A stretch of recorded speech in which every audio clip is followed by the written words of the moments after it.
పశ్చిమాసియాలో యుద్ధ వాతావరణం తీవ్రమైంది. ప్రతీకార దాడులు మొదలుపెట్టింది ఇరాన్. ఇజ్రాయెల్పై ఇరాన్ మిసైల్స్ వర్షం కురిపించింది. రాజధాని టెల్ అవీవ్పై 100 పైగా మిసైల్స్తో అటాక్ చేసింది. ఈ నేపథ్యంలో మరొకసారి యుద్ధ వాతావరణం నెలకొన్న పరిస్థితి కనబడుతోంది. ముఖ్యంగా ఇరాన్ ప్రతీకార దాడులకు దిగింది. ఇజ్రాయెల్పై దాడులకు తెగబడింది. ప్రధానంగా ఇజ్రాయెల్ రాజధాని టెల్ అవీవ్తో పాటు జెరూసలేంలో మిసైళ్ల వర్షం కురిపించింది. దాదాపు ఈ రెండు ప్రాంతాల్లో 200కు పైగా మిసైళ్లతో భారీ అటాక్ చేసింది. ఈ నేపథ్యంలో అటాక్ను ఇజ్రాయెల్ మరోవైపు సమర్థవంతంగా ఎదుర్కొన్నట్టు తెలుస్తోంది. ఇంటర్సెప్టార్స్, ఐరన్ డోమ్స్తో ఆ దేశం మిసైల్స్ అటాక్స్ను ఎదుర్కొన్నట్టుగా తెలుస్తుంది. మరోవైపు ఇజ్రాయెల్ పౌరులు ఒక్కసారిగా ఇరాన్ అటాక్తో బంకర్లలోకి వెళ్లి తలదాచుకున్న పరిస్థితి కనబడుతోంది.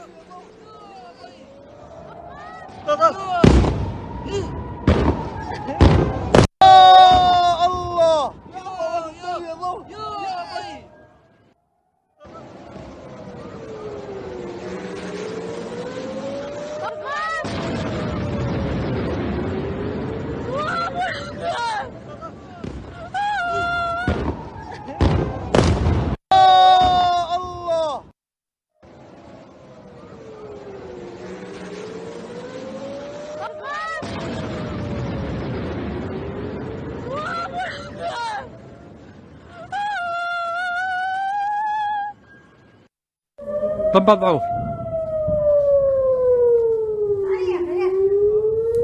మీరు చూస్తున్న దృశ్యాలు ఇజ్రాయెల్ రాజధాని టెల్ అవీవ్పై ఇరాన్ చేసినటువంటి మిసైల్ దాడులు. దీంతో ఒక్కసారిగా ఇజ్రాయెల్ వ్యాప్తంగా సైరన్ల మోత మోగింది. ఇరాన్ చేసినటువంటి మిసైళ్ల నుంచి కాపాడుకునేందుకు తమ దేశ పౌరులను అప్రమత్తం చేసేందుకు ఇజ్రాయెల్ సైరన్ల మోత మోగిస్తోంది. ఈ నేపథ్యంలో తాజాగా జరిగిన దాడిలో 10 మందికి పైగా మృతి చెందినట్టుగా తెలుస్తోంది. అనుకున్నదే జరిగింది. మొత్తం మీద హెజ్బుల్లా చీఫ్ నస్రల్లా మృతికి ప్రతీకారం తీర్చుకుంటామంటూ హెచ్చరించిన ఇరాన్ అన్నట్టుగానే మంగళవారం ఇజ్రాయెల్పై దాడి చేసింది. వందలాది మిసైళ్లతో టెల్ అవీవ్పై విరుచుపడింది. రాత్రి 10 గంటల ప్రాంతంలో ఒక్కసారిగా మిసైళ్ల వర్షం కురిపించింది. ఇందులో కొన్నింటిని ఇజ్రాయెల్ ఐరన్ డోమ్ అడ్డుకుంది. రాకెట్ దాడుల నేపథ్యంలో ఇజ్రాయెల్ తమ పౌరులను అప్రమత్తం చేసింది. దీంతో పౌరులు షెల్టర్ హోమ్లో తలదాచుకున్నారు. మరోవైపు టెల్ అవీవ్లో టెర్రర్ దాడి జరిగింది. దుండగుడు తుపాకీతో కాల్పులు జరిపాడని సమాచారం. ఈ కాల్పుల్లో 6 ప్రాణాలు కోల్పోయినట్టుగా తెలుస్తోంది. Hamas leader Ismail Haniyeh, Hezbollah chief నస్రల్లాతో పాటు రెవల్యూషనరీ గార్డ్స్ కమాండర్ నిల్ఫోర్ రోషన్ల మరణాలకు ప్రతీకారంగానే ఇజ్రాయెల్పై రాకెట్ దాడులు చేసినట్లుగా ఇరాన్ రెవల్యూషనరీ గార్డ్స్ ప్రకటించుకుంది. మరోవైపు టెల్ అవీవ్పై ఇరాన్ రాకెట్ దాడుల నేపథ్యంలో ఇజ్రాయెల్లోని భారత ఎంబసీ భారత సంతతి ప్రజలను అప్రమత్తం చేసింది.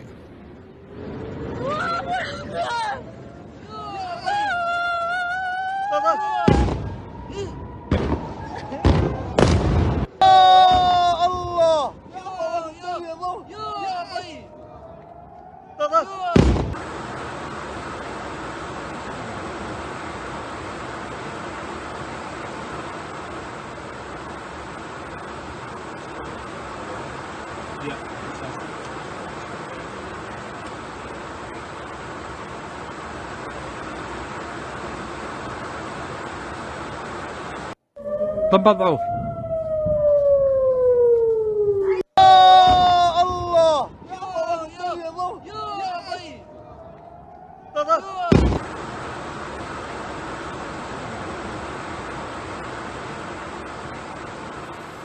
రైట్, భయాలే నిజమయ్యాయి. పశ్చిమాసియా నిప్పుల కుంపటైంది. ప్రాంతీయ యుద్ధం అంచనా నిలిచింది. హెజ్బుల్లా, హమాస్ అగ్రనేతలను అంతమొందించిన ఇజ్రాయెల్పై ఇరాన్ క్షిపణుల వర్షం కురిపించింది. ఇజ్రాయెల్ నగరాలైన టెల్ అవీవ్, జెరూసలేంపై ఏకబిగిన వందలాది క్షిపణులను ప్రయోగించింది. వీటిలో చాలా వాటిని అమెరికా సాయంతో ఇజ్రాయెల్ అడ్డుకోగలిగింది. మరికొన్ని నగరాలను తాకాయి.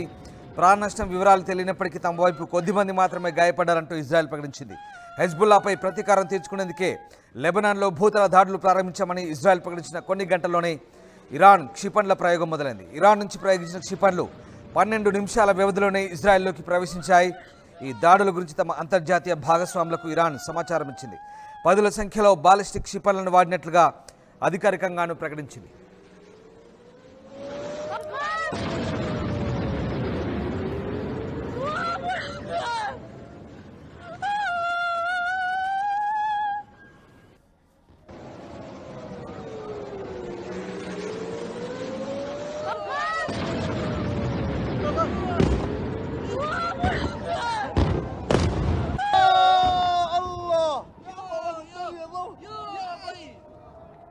Iran launched a large-scale attack of over 180 ballistic missiles directly from Iranian soil at the State of Israel. There were a small number of hits in the center of Israel and some other hits in the southern Israel. The majority of the incoming missiles were intercepted by Israel and a defensive coalition led by the United States. Iran's attack is a severe and dangerous escalation. There will be consequences. Our defensive and offensive capabilities are at the highest levels of readiness. Our operational plans are ready. We will respond wherever, whenever, and however we choose, in accordance with the directive of the government of Israel. Iran and its proxies have been attacking Israel since the 7th of October on 7 fronts. Iran and its proxies seek the destruction of Israel.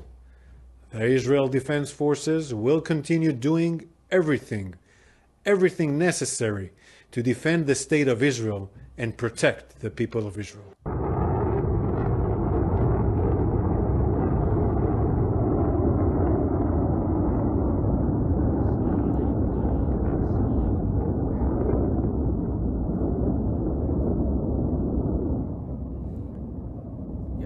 ఇరాన్పై ప్రతీకార దాడులు మళ్ళీ తప్పవంటూ IDF అధికారి మాట్లాడిన తీరు మనం చూసాం.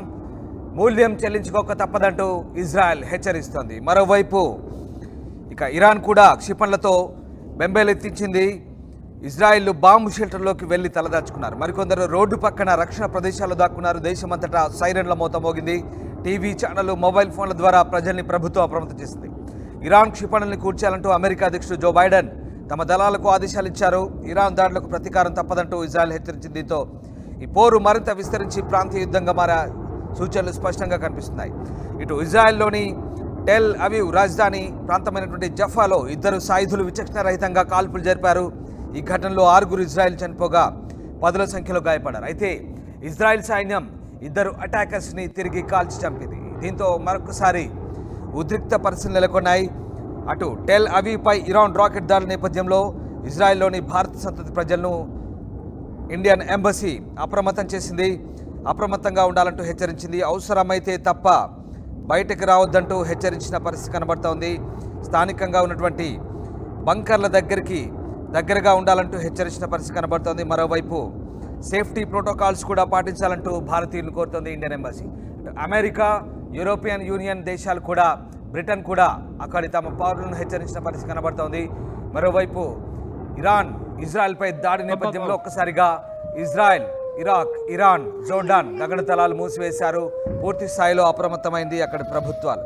మొత్తం మీద ఇటు భారత సంతతి పౌరులపై ఇజ్రాయెల్ అధికార యంత్రంతో ఎప్పటికప్పుడు సంప్రదింపులు జరుపుతున్నట్టుగా ఇండియా ప్రకటించింది. ఏదైనా అత్యవసర పరిస్థితి ఎదురైతే ఎంబసీని ఫోన్ ద్వారా సంప్రదించాలంటూ ఇండియన్, భారత రాయబారి కార్యాలయాలు చెప్తున్నాయి.